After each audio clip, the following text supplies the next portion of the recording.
கிறிஸ்துவ வாழ்க்கைன்றது எங்கே துவங்குதுன்னா, நீங்கள் பரிசுத்தமாக்கப்பட்டதுக்கு அப்புறம் தான் துவங்குது. இயேசுவை விசுவாசிச்ச உடனே நாம் நீதிமானாக்கப்பட்டுட்டோம், பரிசுத்தமாக்கப்பட்டுட்டோம்.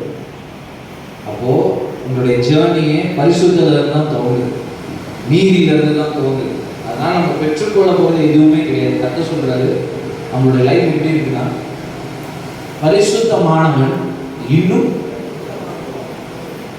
அப்போ நம்மளுடைய சாங்டிஃபிகேஷனுக்கு எல்லையே கிடையாது.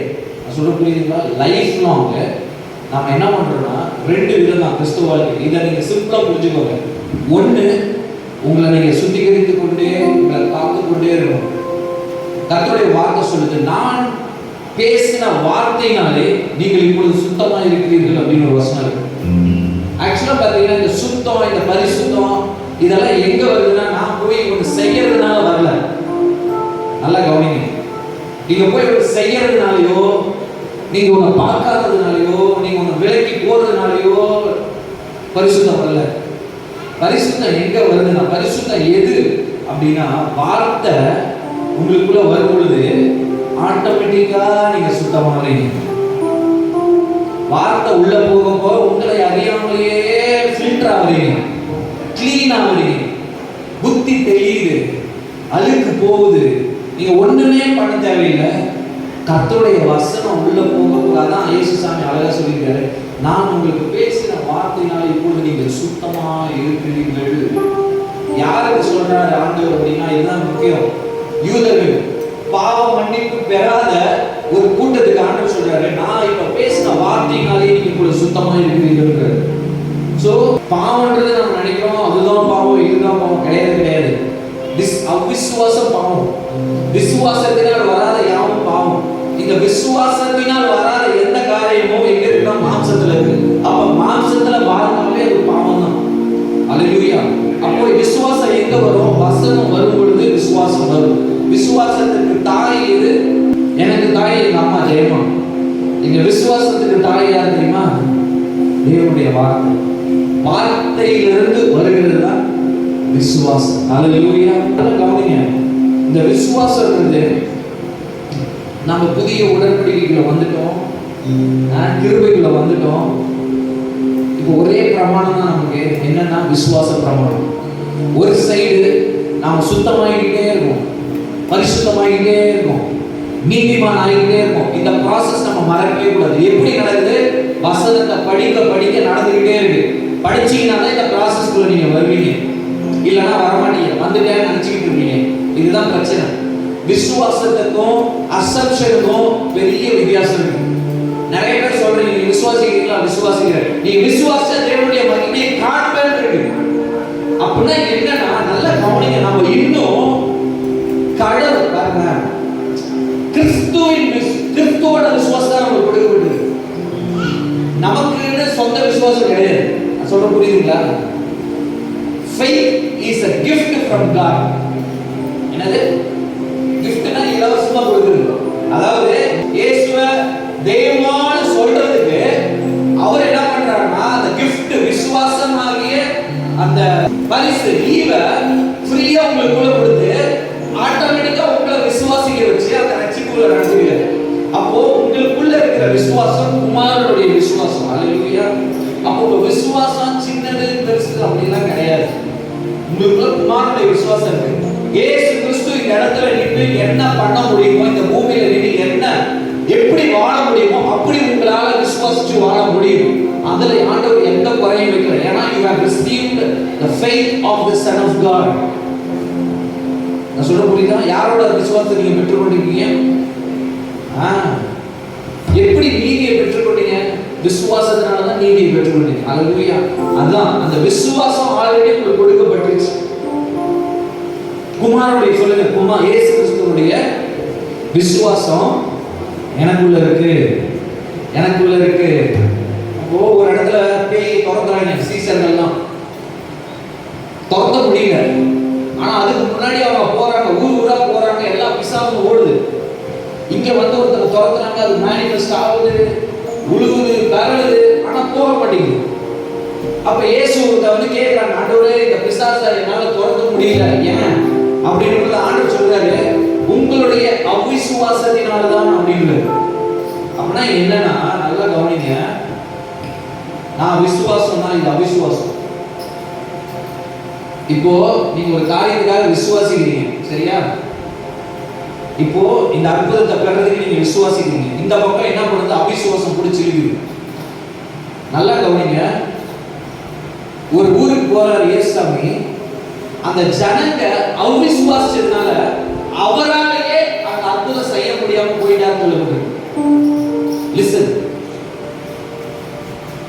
என்ன பண்ண முடியல, இயேசுவாலேயே அந்த இடத்துல அற்புதம் செய்ய முடியாம போயிட்டாங்க. ஏன்னா ஜனங்களுடைய அவிசுவாசத்தினால. ஹல்லேலூயா.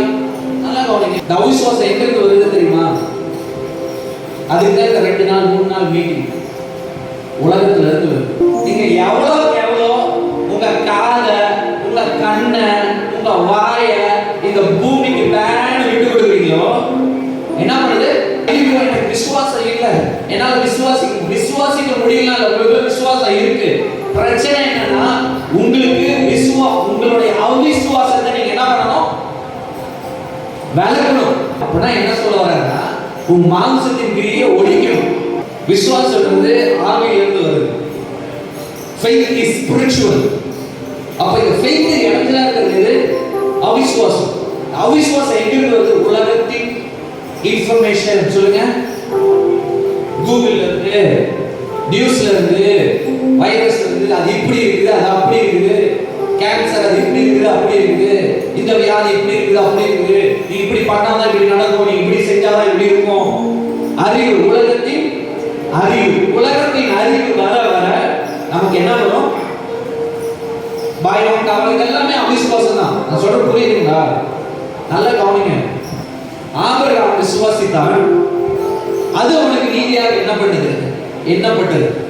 ஆபிரகாம் தேவன் எப்ப கால் பண்ணாருன்னா 75 வயசுல கூப்பிடுறாரு, உன் ஜனத்தை விட்டு வெளியே வா, பூமி இருக்கிற மரணந்தரையான ஜனங்களை அவனுக்கு என்ன பண்ண கொடுப்பேன்றார்.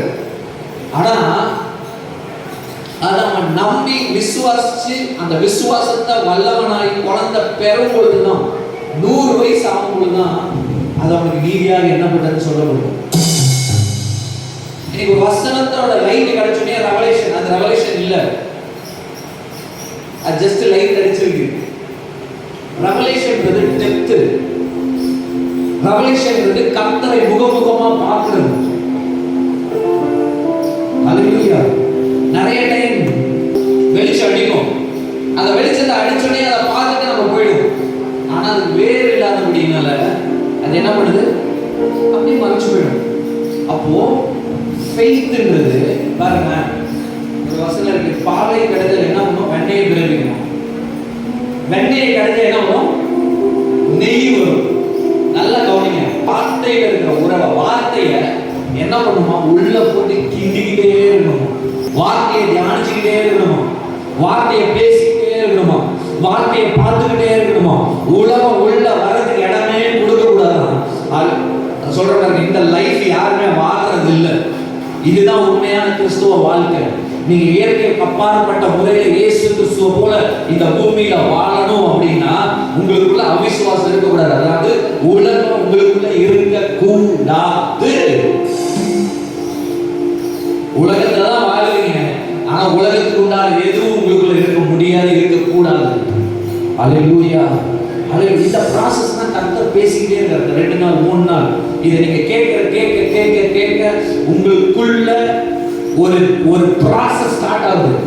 உண்மையாலுமே சொல்றேன், இது 2 பேருக்கு போனாலும் அவங்க வாழ்க்கை பயங்கரமா மாற்றப்படும். சொல்லுங்க, எனக்குள்ள இயேசுவோட விசுவாசம் இருக்கு, அந்த இயேசுவோட விசுவாசம் எனக்குள்ள செயல்படாதபடி நிறைய அவிசுவாசம் எனக்குள்ள இருக்கு. இது 2 யுத்தம் செய்யுது. அததான் கர்த்தர் சொல்றாரு, ஆவி மாம்சம். ஆவி மாம்சத்துக்கு விரோதமாக, மாம்சம் ஆவிக்கு விரோதமாக சண்டை போடும், ஒன்றுக்கு எதிர்த்துக்கிட்டே இருக்கு. அல்லேலூயா. அப்போ இந்த விசுவாசம் அவ்வளோ சாதாரணமா இன்னைக்கு வர்றது கிடையாது. ஏன்னா அவ்வளோ நம்மளை சுத்தி அவிசுவாசம் இருக்கு. நம்ம சுத்தி அவ்வளவு பயங்கள் இருக்கு, நம்மளை சுத்தி அவ்வளவு கவலைகள் இருக்கு, நம்மளை சுத்தி. நான் சொல்றேன், நீங்க 0 இருந்தாலும் பரவாயில்ல, நானே இந்த 0 மாதிரி தான் வச்சிருக்கேன். சரியா? கர்த்தர் என்ன சொல்றாருன்னா, நீங்க ஸ்டார்ட் பண்ணுங்கன்றாரு, அந்த ப்ராசஸ் ஸ்டார்ட் பண்ணுங்கன்றாரு. நீங்க ஆவியானவர் சொன்னாரு, பிரச்சனை விதையில கிடையாது, பிரச்சனை ஊழியக்காரங்கிட்ட கிடையாது, பிரச்சனை நம்ம இருதயம், அவிசுவாசம் உள்ள பொல்லாத இருதயம். நான் நினைச்சிட்டு இருக்கோம் என் இருதயம் நல்லா இருக்கு, என் இருதயம் சூப்பரா இருக்கு. நீ 0 வரணுங்க. என்னைக்கு நீங்க 0 எம்டி ஆவீங்களோ அன்னைக்கு தான் ஆண்டவர் ஊற்றுவார். அல்லேலூயா, thank you ஜீசஸ். சொல்லுங்க, நான் 0 ஆகிறேன். நான் கற்றுக்கொண்டதெல்லாம் தூக்கி எறிஞ்சிட்டு வசனத்தை எப்படி ஏற்றுக்கணுமா? புதிதாய் பிறந்த குழந்தையை போல திருவசனமாக ஞானம், கலங்கமில்லாத ஞானம் பாலிக்கு வாஞ்சையா இருக்கும். குழந்தை எப்படி அதுக்கு ஒண்ணுமே தெரியாது. நல்லா கவனிங்க, இயேசு உங்களை அந்த இடத்துக்கு தான் கூப்பிடுறாரு. உலகத்தின் அறிவு ஒண்ணுமே தேவையில்லை.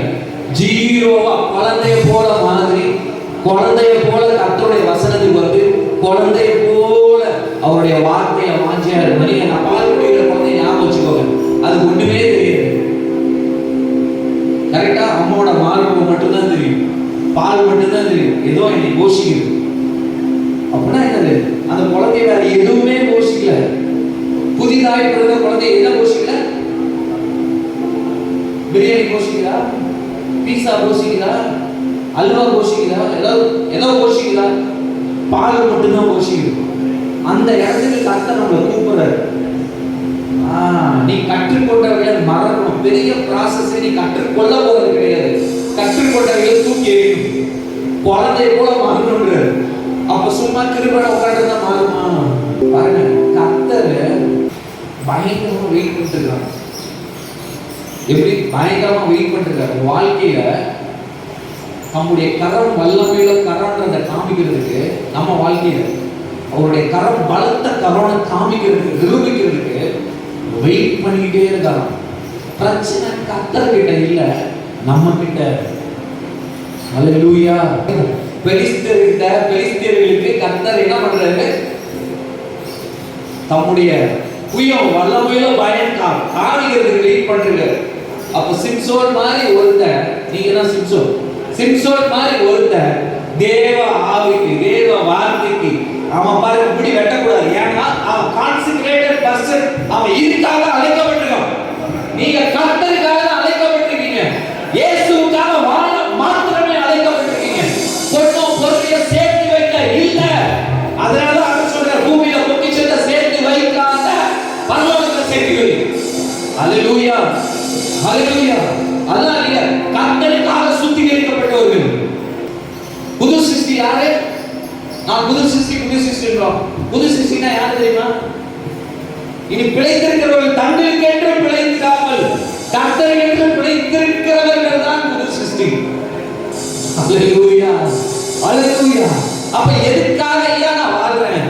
உங்க மோட்டிவே தப்பா இருக்கு. நீங்க வாழ்றதுக்கு உண்டான நோக்கமே தப்பா இருக்கு. கிறிஸ்துவன் கர்த்தருக்காக மாத்திரம் தான் வாழ்றான். என் குடும்பத்துக்காக வாழ்றேன், என் பிள்ளைக்காக வாழ்றேன், அதுக்காக வாழ்றேன், இதுக்காக வாழ்றேன்னா நீங்க தப்பா வாழ்ந்துட்டீங்க. அதனாலதான் கிறிஸ்துவ உள்ள புகுறோம். சொல்லுங்க அல்லேலூயா. சொல்லுங்க, எதுக்காக வாழ்றீங்க? ஒரே ஒரு வாழ்க்கை. சொல்லுங்க, ஒரே ஒரு வாழ்க்கை.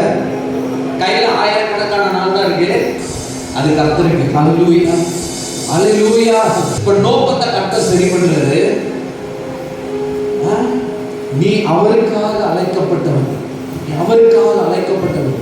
நீ உலகத்தோட ஒன்றி வாழவே முடியாது. அதனால இவ்வளவு பிரச்சனை. சரண ஸ்டார்டிங்ல ஒரு வசனம் சொல்றாரு, அவன் தன் சுய இச்சையினால் இழுப்புட்டு சோதிக்கப்படுது. கர்த்தர் சொல்லாம யாரையும் சோதிக்க மாட்டாரு. அப்போ வந்து நம்ம சரி பண்ணணுமா, சரி பண்ண கூடாது? சரி பண்றதுக்கு ஒரே வழி என்னன்னா, சொல்லுங்க, இது மாத்திரம்தான். வசனத்தை படிங்க, ஆண்டவர் சமூகத்தில் ஜெபம் பண்ணுங்க. நீங்க எவ்வளோக்கு எவ்வளோ இந்த ப்ராசஸ் உங்களை விட்டு கொடுத்து அவரோட நெருங்குவீங்களோ, அவ்வளோக்கு அவ்வளோ இந்த உலகம் உங்களை விட்டு போகும். அவிசுவாசம் உங்களை விட்டு போகும். நீங்க விசுவாசத்துக்குள்ள வர ஆரம்பிக்கணும். ஹல்லேலூயா, ஹல்லேலூயா. 2008 கர்த்தர் எனக்கு ஒரு வெளிப்பாடை கொடுக்குறாரு. வெளிப்பாடுகள் எப்படி இருக்கணும்? உங்களுக்கு ஜீவனை கொண்டு வந்துடும். டெம்பரரி ஜீவன் கிடையாது. உங்க லைஃபே புரட்டி போட்டுரும். நான் இப்ப எப்படி இருக்கேன்னா, பயங்கர வாஞ்சியா தாகமா காஞ்சி போயிருக்கிறேன் கர்த்தருக்காக. நம்ம ஒரு அம்மா, ஒரு ஆவிக்குரிய அம்மா, அந்த அம்மா ஜெபம் பண்ணிட்டு இருக்காங்க ஒரு வீட்டுல. என்னையும் கூப்பிடுறாங்க, ஒரு ஜெபம் நடக்க வாங்கன்றாங்க. நான் போறேன். அங்க போனோடனே பயங்கர தாகம். நல்லா கவனிங்க, தாகம் உள்ளவன் மேலதான் கர்த்தர் தண்ணீரை கொடுக்க முடியும். ஆமாவா? தாகமான பாத்திரம் எப்படி இருக்கும்? நிரம்பி ஒழியுமா? எப்படி இருக்கும்? ஏங்க தாகம்னா எப்படி இருக்கும்? நாக்கு. அப்ப எனக்கு தெரியும் அப்படின்ற ஒரு நினைவோட நம்ம இருந்தோம்னா விட்டுக் கொடுக்குமா? முடியவே முடியாது. அப்போ அந்த இடத்துக்கு நான் போறேன். அந்த அம்மா ஜெபம் பண்ணி என் தலைமையில கையை வைக்கிறாங்க. கையை வச்சு எனக்கு ஒரு வசனம் சொல்றாங்க. எபிரேயர் 4:12, தேவனுடைய வார்த்தையானது ஜீவனும் வல்லமை உள்ளதா. இந்த வார்த்தை சொல்லும் பொழுது அந்த வார்த்தையின் வெளிச்சம் என் ஆவிக்குள்ள போக ஆரம்பிச்சிச்சு. நான் தேவ வல்லமையில நிரம்பி கீழே விழுந்துட்டேன். அதுக்கப்புறம் எனக்கு வேற எதுவுமே தெரியல, உலகமே தெரியல. கிட்டத்தட்ட ஒரு 8 மாசம் இந்த ஒரு வார்த்தையை மாத்திரம் நான் தியானிச்சுக்கிட்டே இருக்கேன். ஒரு வார்த்தையை மட்டும் நான் பேசிக்கிட்டே, அடுக்கடுக்கா கர்த்தர் நிறைய வசனங்களை கனெக்ட் பண்ணி பேசிக்கிட்டே இருக்கேன். ஓ தேங்க்யூ ஜீசஸ். நல்லா கவனிங்க. எது பிரச்சனை? நம்மளுடைய அவிசுவாசம். சொல்லுங்க, அந்த அவிசுவாசம் எங்கிருந்து வருது? டிவி பார்க்கறதுனால, மொபைலை நோண்டுறதுனால, நியூஸை பார்க்கறதுனால, எல்லாம் கண்டாடி கேட்கறதுனால, டாக்டர் சொல்றதுனால, இது எல்லாத்துல இருக்குன்னா நமக்கு அவிசுவாசம் வருது. பயம் வருது, கவலை வருது, நடுக்கம் வருது. ஆண்டு சொல்றாரு, இன்னையோட சொல்லுங்க, இன்னையோட இது எல்லாத்தையும் நான் குறைக்க போறேன். எல்லாம் சொல்லுங்க. நீங்க இதை குறைக்க நீங்க இதில் இன்க்ரீஸ் ஆகிட்டே இருப்பீங்க. இது இன்க்ரீஸ் ஆக ஆக ஆக ஆக என்ன ஆகும்?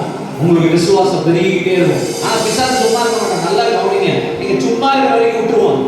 என்னைக்கு கர்த்தருடைய வார்த்தை விசுவாசம், கர்த்தருடைய வெளிச்சம், கர்த்தருடைய வெளிச்சத்துக்குள்ள நான் போறேன் அப்படின்னு என்ட்ராக நீங்க ஸ்டார்ட் பண்றீங்களோ, அப்போ மழை வரும்.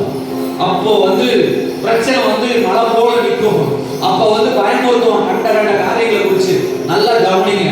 அது பயப்படுறதுக்கு இல்ல, அந்த மலையை தவிடுபடி ஆக்கிறதுக்கு கர்த்தருக்கு முன்னாடி அதை கொண்டு வந்திருக்காரு. ஹல்லேலூயா, ஹல்லேலூயா. ஆமா, thank you Holy Spirit. அப்போ ஒவ்வொருத்தர் லைஃப்லயும் ஒவ்வொரு மலை இருக்கா இல்லையா? என்னால மேற்கொள்ள முடியாது, என்னால தாண்ட முடியாது, என்னால இதை ஜெயிக்க முடியாதுன்ற ஒரு மலை எனக்கு இருக்கு. உங்களுக்கு இருக்கா? எல்லாருக்குமே இருக்கு. இப்ப இந்த மலையை எப்ப போவோம்? மலையை பார்த்து பேசும்பொழுது பேசுறதுக்கு நமக்கு என்ன வேணும்? விசுவாசம் வேணும். ஆபிரகாமுக்கு அவ்வளவு வருஷம் எடுத்தது, நமக்கு அவ்வளவு வருஷம் எடுக்கணும்னு அவசியம் இல்லை. பட் நம்ம ஆபிரகாம் காலத்துல சோசியல் மீடியா கிடையாது, டிவி கிடையாது, போனு கிடையாது. ஆனா நம்ம காலத்துல எல்லாமே இருக்கு. ஹல்லேலூயா, ஹல்லேலூயா. சொல்ற புரியுதா? அப்ப நிறைய காரியங்கள் நம்மளை விட்டு விலக்கணும். இந்த நாளுக்கு நாள் சுத்திகரிக்கப்படணும், நாளுக்கு நாள் பரிசுத்தமாக்கப்படணும். ஹல்லேலூயா. நாளுக்கு நாள் என் நாவு சுத்தமாகணும், நான் பேசுற வார்த்தை சுத்தமாகணும், நான் சிந்திக்கிற சிந்தை சுத்தமாகணும், என் யோசனைகள் சுத்தமாகணும், என் நினைவுகள் சுத்தமாகணும். நல்லா கவனிங்க. பிரச்சனை இந்த அவிசுவாசம், இந்த கெட்ட நியூஸ், நம்ம மாம்சத்துல பழகிற வாழ்க்கை எங்க ஒளிஞ்சிருக்குன்னா மனசுல இல்ல, ஆள் மனசுல. சொல்லுங்க, மனசுல இல்ல, ஆள் மனசுல. அதனாலதான் இப்ப கேட்கும் போது எனக்கு விசுவாசம் அந்த மாதிரி இருக்கும். ஆனா வெளியில போனோடனே உங்க ஆள் மனசுல இருக்கிற புதைஞ்சு கிடக்கிற அந்த பழைய மனுஷன் என்ன பண்றான்? ஆட்டோமேட்டிக்கா வெளியே வர ஆரம்பிச்சான். ஹல்லேலூயா.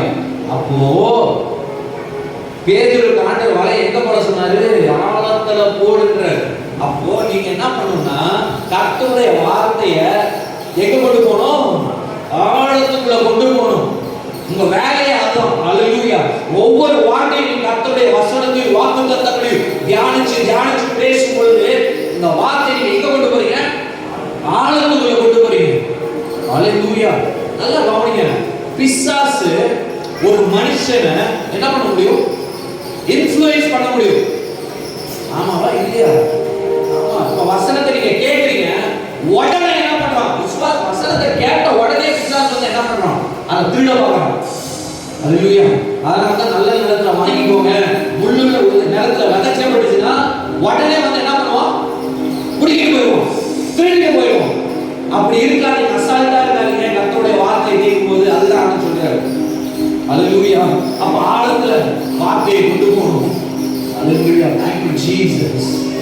இரவும் பகலும் அவருடைய வார்த்தை தியானமாய் இருக்கிற மனுஷன் பாக்கியம். இரவும் பகலும் அவருடைய வார்த்தையை யோசிச்சுட்டே இருக்கிறவன் பாக்கியவான். அதை மென்னுக்கிட்டு, அதை பேசிக்கிட்டு, அதோட உறவு வச்சுக்கிட்டு அதுல நடக்கிறவன் பாக்கியவான். அவன் செய்வதெல்லாம் வாய்க்கும். நீ செய்யறதெல்லாம் வாய்க்கலன்னா நீங்க அதை செய்யலாம். இதுக்கு ஒரு தீர்க்கதரிசனமே தேவையில்லை. அல்லேலூயா. அவன் நீர்க்காலின் ஓரமாய் நடப்பட்டு தன் காலத்தில் கனியை தந்து இழந்து இருக்கிற மரத்தை போல இருப்பான். நம்ம அந்த ஸ்டேஜுக்கு வந்துடணும். அல்லேலூயா. சொல்லுங்க. பாருங்க, அவன் எப்படி இருக்கான்னா வசனத்தோடையும் ஆவியோடையும் கனெக்ட் ஆயிருக்கான். உங்களால தேவ பிரசன்னத்தை நீங்க உணர முடியல, நீங்க ஃபீல் பண்ண முடியலன்னா நல்ல கவனிங்க. நீங்க மாம்சத்துல இருக்கீங்க, இல்ல சில பாவங்கள் ஒட்டிட்டு இருக்கோம், மாம்ச காரியங்கள் உங்களுக்கு ஒட்டிட்டு இருக்கோம். அப்போ நல்ல சீரியஸா இப்ப அந்த மாம்சத்துல இருந்து நான் தேவ பிரசன்னத்துக்குள்ள வரணும். வர வரைக்கும் விடக்கூடாது. என்னால தேவ பிரசன்னத்தை அனுபவிக்க முடியலையே அப்படின்னா எனக்குள்ள ஏதோ இருக்கு, மாம்சம் இருக்கு, தேவையில்லாத எண்ணங்கள் இருக்கு, பழைய மனுஷன் உயிரோட இருக்கான். இப்ப நான் என்ன பண்ணணும்? வசனத்தை அதிகமா படிச்சு அதிகமா ஜெபம் பண்ணணும். அதிகமா ஜெபம் பண்ணும்போது என்ன பண்றீங்க? மாம்சம் உடையுது. நம்ம என்ன பண்ணோம்? கொஞ்ச நேரம் ப்ரே பண்ணணும். நான் வந்து நிற்கும் பொழுது அப்படியே கல்லு மாதிரி இந்த இடத்துல ஒரு காரியம் இருந்துச்சு. என்னது?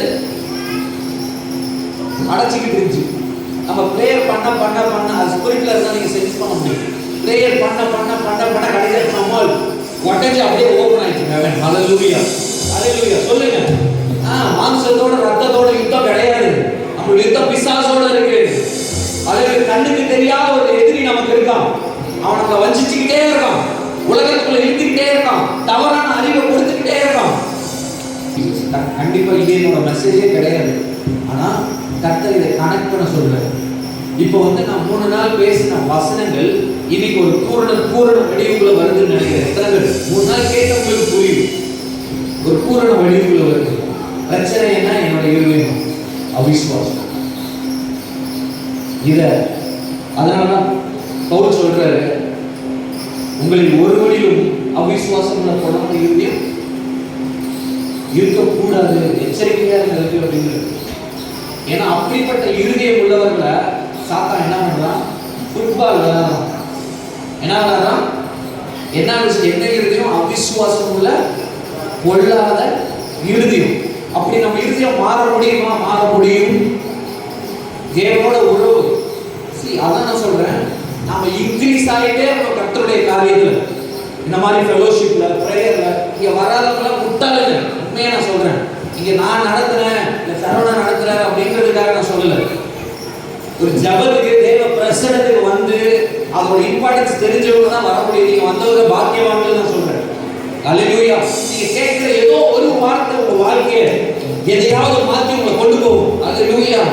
அல்லேலூயா. அதனால சபை கூடி வருவதை விட்டுறவே கூடாது.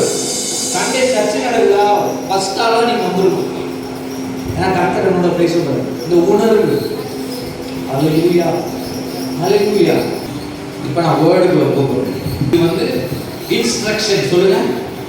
இன்ஸ்ட்ரக்ஷன், வழிமுறைகள். இந்த வழிமுறைகளை நீங்க என்ன பண்ணணும்? இந்த 2 நாள் 3 நாள் இதுவரைக்கும் நான் சொன்னது எல்லாத்தையும் நீங்க மனசுல வச்சு என்ன பண்ணணும்? உங்க இருதயத்துல வச்சு என்ன பண்ணணும்? பின்பற்றணும். பின்பற்றினீங்கன்னா இயேசுவை போல வாழ்வீங்க. அல்லேலூயா. அதுக்காக தான் நம்ம அழைக்கப்பட்டிருக்கோம். அல்லேலூயா. எப்படி இந்த ஸ்பிரிட்டுக்குள்ள போறது? ஒண்ணு சாங்டிஃபை ஆகிட்டே இருக்கும், பரிசுத்தமாகிட்டே இருக்கும், நம்மளை வார்த்தை சுத்திகரிச்சுட்டே இருக்கும், தேவ பிரசன்னத்துக்குள்ள போயிட்டே இருக்கும். இன்னொரு சைடு நான் என்ன பண்ணணும் அப்படின்றத நான் இப்போ சொல்ல போறேன். அல்லேலூயா. நம்மளோட ஆண்டவர் வந்து ஒரு கவனன்ட் காட். அல்லேலூயா. சொல்லுங்க. உடன்படிக்கையின் தேவன். சரியா? இப்ப நம்ம மேல ஒரு உடன்படிக்கை பண்ணிட்டாரு. என்னது? புதிய உடன்படிக்கை. அவருடைய ரத்தத்தினால ஒரு உடன்படிக்கை பண்ணிட்டார். என்ன உடன்படிக்கை பண்ணிட்டார்னா, நான் உன் அக்கிரமத்தையும் பாவத்தையும் நான் நினைக்க மாட்டேன். நான் உன்னை என் பிள்ளையாக இயேசுவை போலதான் நான் உன்னை பார்க்கிறேன். நான் உன்னை எப்பயுமே நீதிமானதான் பார்க்கிறேன். நீ என்னுடைய சொத்து, நீ என்னுடைய பண்ணை, நீ என்னுடைய மாளிகை. நான் உனக்குள் உலாவுவேன். நானும் தேவனா இருப்பேன். நீ என் பிள்ளையா இருப்ப, நீ குமாரனா இருப்ப. நீ என்னுடைய உடல் சுதந்திரவாளி. எனக்கு உண்டானது எல்லாம் உன்னுடையது. பரலோக வானத்திலும் பூமியிலும் சகல அதிகாரமும் நான் உனக்கு கொடுத்திருக்கிறேன். அதனால சொன்ன பரலோகத்தில் இருக்கிற திறவுகோல்களை நான் உனக்கு கொடுத்திருக்கிறேன். நீ பூமியில எதை கட்டினாலும் பரலோகத்திலையும் கட்டப்படும். அப்படிப்பட்ட அதிகாரத்தை கட்டளை உனக்கு கொடுத்திருக்கிறேன். நானே அல்லேலூயா. உன்னை நான் முத்திரை மோதிரமா வச்சிருக்கிறேன். நான் உன் மேல வைராக்கிய வாஞ்சியா இருக்கேன். நீ என்னுடைய ஆலயம். நீ அடிமைத்தனத்தின் ஆவியை பெறாம புத்திர சுயாரத்தின் ஆவியை பெற்றுக் கொண்டிருக்க. சகல துறைத்தனத்திற்கும் அதிகாரத்திற்கும் வல்லமைக்கும் இம்மையில் மாத்திரமல்ல மறுமையிலும் பெயர் பெற்றிருக்கும் எல்லா நாமத்திற்கும் மேலா பிதாவாகிய தேவனுடைய வலது பாரிசத்துல இயேசு கிறிஸ்துவுடனே கூட உன்னை நான் அமர வைத்திருக்கிறேன். உன்னுடைய ஸ்தானத்தை நான் மாத்தி இருக்கிறேன். இயேசு இருக்கிற வண்ணமாகவே நீங்களும் இருக்கிறீர்கள். சொல்லுங்க, அவர் இருக்கிற வண்ணமாகவே நான் இருக்கிறேன். எங்க? ஆவியில இருக்கும், மாம்சத்துல. இப்போ இவ்வளோ பிளஸிங் கிறிஸ்துவுல ஆண்டவர் நமக்கு கொடுத்துட்டாரே இல்லையா? அப்போ இப்ப நான் என்ன பண்ண போறேன்னா, இதை நான் விசுவாசிக்கிறேன். அவ்வளவுதான், வேற எதுவுமே கர்த்தர் சொல்லல. அல்லேலூயா. ஒரு சைடு சான்டிஃபிகேஷன் போகுது, ஒரு சைடு இன்ஸ்ட்ரக்ஷன் போகுது, இன்னொரு சைடு என்னுடைய விசுவாசம் பெருசாகிட்டே இருக்கு. என்னுடைய உரிமை, என்னுடைய ஸ்தானம், என்னுடைய நிலைப்பாடு கர்த்தருடைய வார்த்தை. அல்லேலூயா. அவன் என்ன சொல்றேன்? கர்த்தர் நமக்கு வார்த்தை கொடுத்தாரு. ஆண்டவர் சொல்றாரு, நீங்க ஒரே ஒரு வார்த்தை என்று ஆண்டவர் சொன்னார். ஆவியானவர் சொல்றாரு என்னன்னா, என்னுடைய வார்த்தை தான் முடிவு. சொல்லுங்க, இது புரிகிறவங்களுக்கு புரியணும். என்னோட வார்த்தை தான் முடிவு. இப்போ ஒரு ஜட்ஜு தீர்ப்பு வழங்குறாரு. அவர் எழுதிட்டு அந்த பேனா உள்ள என்ன பண்ணுவாங்க? உடைப்பாங்க. ஏன்னா இதுக்கு மேல தீர்ப்பு கிடையாது. இதுக்கு மேல அந்த பேனா எழுதுறது இதுதான் முடிவு. நான் சொன்னதான் முடிவு. சொல்லுங்க, கர்த்தருடைய வார்த்தை தான் முடிவு. எனக்கு கர்த்தருடைய வார்த்தை தான் முடிவு. அது சொன்னதுதான் அதுதான் முடிவு. அதுக்கு மேல சொல்லு, அதுக்கு மேல ஒரு எண்ணம் கிடையாது, ஒரு பிரமாணம் கிடையாது, ஒரு வல்லமை கிடையாது, ஒரு அதிகாரம் கிடையாது, ஒரு பிசாசு கிடையாது, வேற ஒண்ணுமே கிடையாது. அல்லேலூயா. அந்த வார்த்தைக்கு மேல எதுவுமே கிடையாது. அவர் அந்த வார்த்தை எல்லாவற்றை காட்டிலும் மகிமைப்படுத்தியிருக்கிறார். அல்லேலூயா. அந்த வார்த்தைக்கு மேல ஒரு வல்லமை கிடையாது. இப்படியாப்பட்ட வார்த்தையை சுத்தமுள்ள இருதயத்தில் நம்ம எடுத்துக்கணும். அப்பதான் அந்த விசுவாசம் அப்படியே ஆட்டம் மாதிரி வெட்டிக்கும். அல்லேலூயா. அந்த 2008 நான் சொன்னல ஒரு வசனத்தை நான் தியானம், அதோட விளைவு என்னன்னா, மனுஷங்கிட்டே பேச மாட்டேன். யாராவது வந்து பேசினாங்க அறுபது இருக்கும், 2 நிமிஷத்துக்கு நான் பேச மாட்டேன், போயிடுவேன். 24 மணி நேரத்தில் நான் தூங்குறத தவிர எப்பயுமே பைபிளோட இருக்கேன். ஒரு வசனத்தை தியானிச்சுட்டே இருக்காங்க, பேசிக்கிட்டே இருக்கேன், ஜோம் பண்ணிக்கிட்டே இருக்கேன், அநீபாசம் பேசிட்டே இருக்கேன். 8 மாசம் நல்லா கவனிங்க. ஒரு 4 மாசம் கழிச்சு நான் வெளியில போனேன்னு வச்சுக்கோங்க, நான் உண்மையை நடக்கிறத சொல்றேன். அப்படியே பரவம் அப்படியே இறங்கி வந்துடும். என் கூட தூதர்கள் என் கூட இறங்கி வந்துடுவாங்க. இன்னைக்கு சில காரியம் நம்ம எக்ஸைட் பண்ணதில்ல. பரலோக தரிசனம் நான் லிட்டரலா அது நிறைய மாதங்கள் நான் அனுபவிச்சிருக்கேன். அல்லேலூயா. நான் வெளியில சொன்னது கிடையாது. என்ன பண்ணுவாங்க? பரலோக இறங்கி தூதர்கள் என் கூட வருவாங்க. பைக்ல போவேன், அப்படியே சுத்தி ஒரு வல்லம் அப்படியே வந்துட்டே இருக்கும். வீட்டை விட்டு வெளியில போறது எனக்கு பிடிக்காது. ஏன்டா போறோம், எல்லாம் விளையாட போவாங்க, நான் போக மாட்டேன். என்ன ஆயிடுச்சுன்னா, அப்படின்னு ஆண்டவருடைய வார்த்தையும் வசனத்தையும் தியானிச்சு அவரோட ஒன்னா ஆக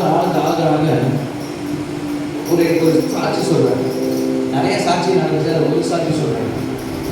நான் கோயம்புத்தூரில் படித்தேன். நான் படிச்சுட்டு இருக்கும்போது எங்கள் சர்ச்சில் ஒரு குட்டி பிள்ளை இருந்தான். குட்டி பிள்ளை அப்புறம் 12th முடிச்சுட்டு அவள் காலேஜ் சீட்டுக்காக வெயிட் பண்ணிருக்கான். அந்த பொண்ணு வந்து எனக்கு கால் பண்ணுது. அதை எனக்கு மென்டர் பண்ணும். நானே வரணும், ஜபத்தை நடத்துறது, ஏதாவது அட்வைஸ் பண்ணுறது, அந்த மாதிரி.